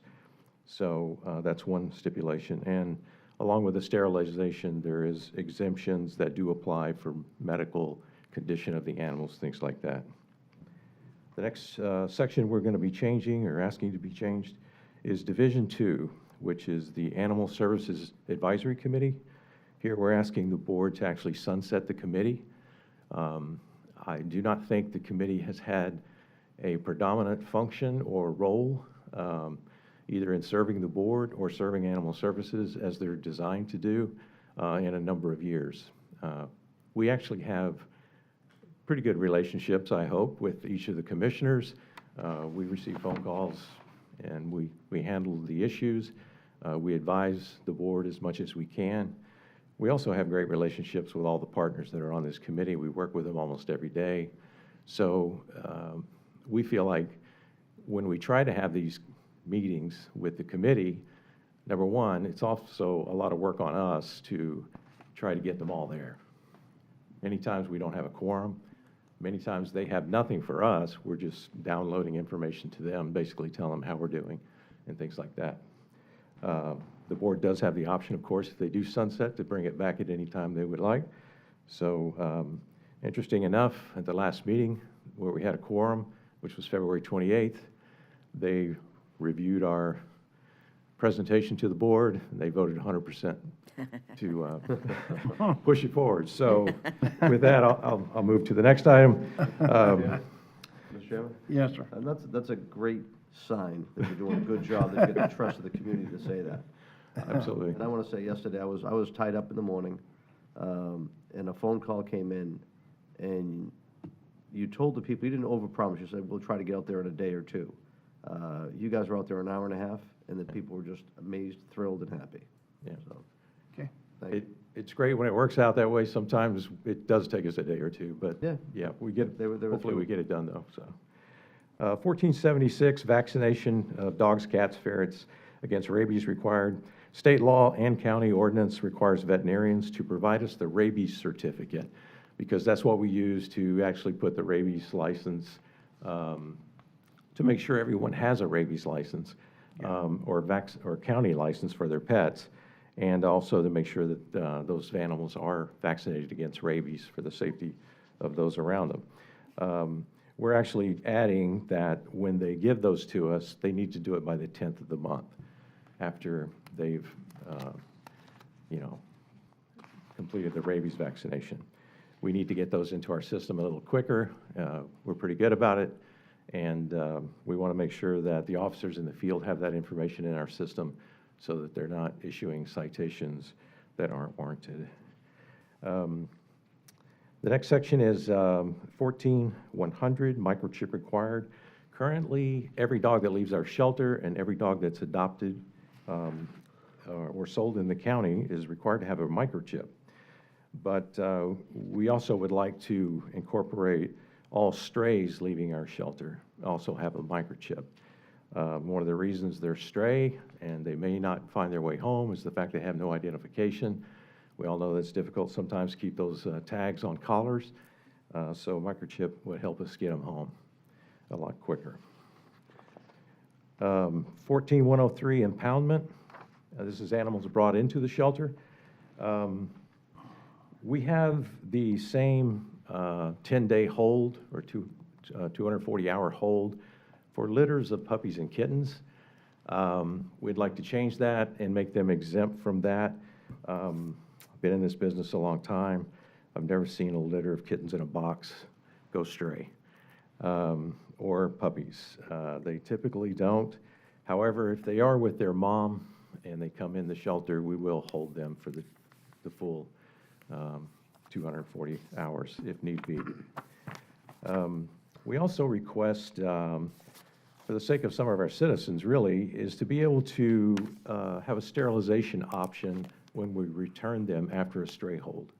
So somebody comes into the shelter, their animal's been stray, and we'd like the option of being able to waive certain fees in lieu of them having their animals sterilized at the shelter. That way we can get them back out there, and hopefully they won't have the stray tendencies that they normally do. It'll reduce overpopulation in the county, and actually sterilization is better for their health in the long run. And finally, 14-106, if we do decide to sunset the advisory committee, which I hope we do, we need to amend the appeals process for any kind of revocation, suspension, or denial of a permit. We do issue permits for breeders, pet dealers, and large kennels. And to my recall, I don't think we've ever denied one yet, but that we do have to have an appeal process in place. And we'd like to change that from the advisory committee to the Dangerous Dog Hearing Board to be that committee that does that. And then finally, 108, Section 108, it's the prohibition on the retail sale of dogs, cats, and rabbits. We simply want to make sure that that retail establishment, including a pet store, is placed in there to remove any doubt on people's minds. Okay.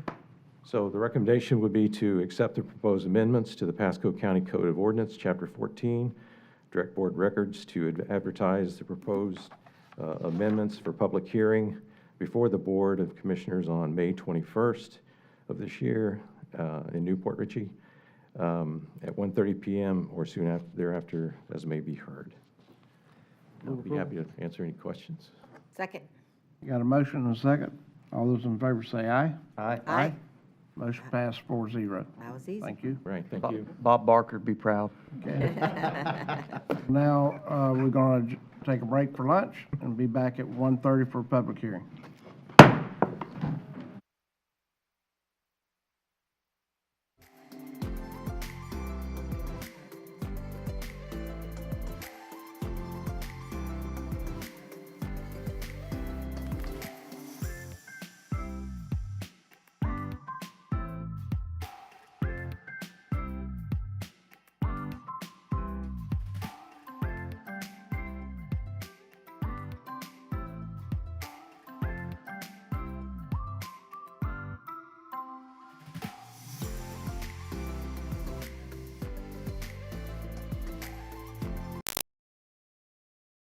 Pasco County waterways and wildlife depend on you to keep them healthy. Excess fertilizer, grass clippings, trash, oils, and pet waste wash into gutters and storm drains when it rains.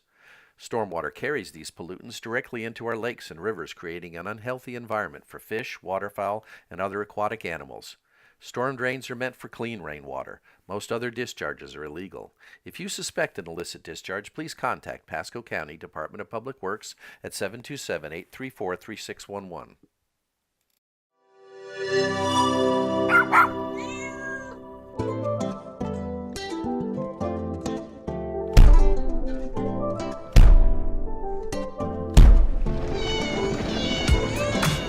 The average shelter return to owner rate for cats is less than 2%.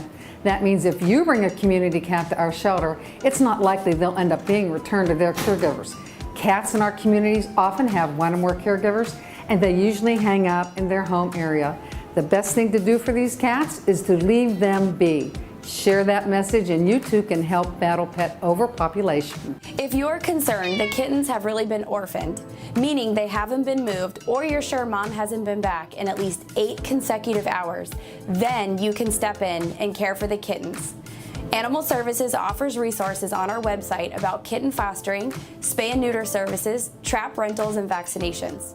Whether you have a single community cat or a bunch of kitties, we encourage you to contact us at 813-929-1212 or through our website for more information on our SNP, Trap, Neuter, Vaccinate, Release program. This means healthier and fewer community cats in your neighborhood. Healthier because we can prevent diseases like rabies, and fewer because all of the cats that we treat are also spayed and neutered. Cats are eligible for the program at 8 weeks old. Pasco County is a strong and growing community, and through our combined efforts, we can help save lives with 3 simple words. Leave them be.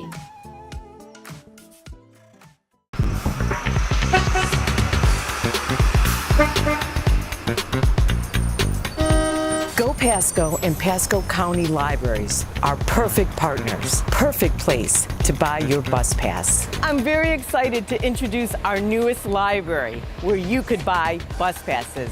We listened to your request, and you can now buy your bus passes at the downtown Newport Richey Library. It's very convenient to come from where I live to the library to pick up a bus pass. Before I would have to